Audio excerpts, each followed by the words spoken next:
கடவுள் வந்து ஒரு வாட்ஸ்அப் குரூப் ஆரம்பிச்சாருங்க. அந்த வாட்ஸ்அப் குரூப்ல யாரெல்லாம் ஆட் பண்ணாருன்னா, வானம், பூமி, சூரியன், மழை, கடல், ஆறு, குளங்கள், மரங்கள், மலைகள், பறவைகள், விலங்குகள், அந்த மாதிரி எல்லாத்தையும் வந்து அந்த வாட்ஸ்அப் குரூப்ல அவர் ஆட் பண்ணார்.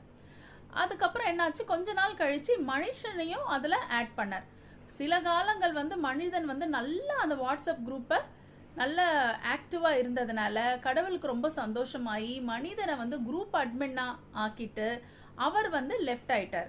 கொஞ்ச நாளைக்கு தான் மனிதர் வந்து அந்த குரூப்ல வந்து ஆக்டிவா இருந்தாரு, நல்ல விஷயங்கள் பண்ணாரு. அதுக்கப்புறம் அவருடைய சுயநலம் தான் வெளிப்பட்டுச்சு. அவர் என்ன செஞ்சாருன்னா, மரம், செடி கொடிகள், அதே மாதிரி ஆறு, குளம், குட்டை, இவங்களெல்லாம் வந்து அந்த குரூப்ல இருந்து ரிமூவ் பண்ணிட்டார்.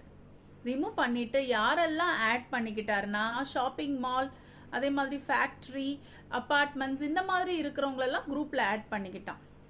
இந்த மாதிரி ஆட் பண்ணி முடிச்ச உடனே மழைக்கு ரொம்ப கோவம் வந்துருச்சு. நான் என் நண்பர்கள் இல்லாத இந்த குரூப்ல இருக்க மாட்டேன்ட்டு மழை வந்து அந்த குரூப்பை விட்டு லெஃப்ட் ஆயிடுச்சு. ஆனா சூரியன் வந்து தன்னுடைய நண்பர்களை பிரிஞ்ச கோவத்துல அதே குரூப்ல இருந்துகிட்டு மனிதனை சுட்டரிக்கும் வெயில்ல வாட்டுறது. நன்றி.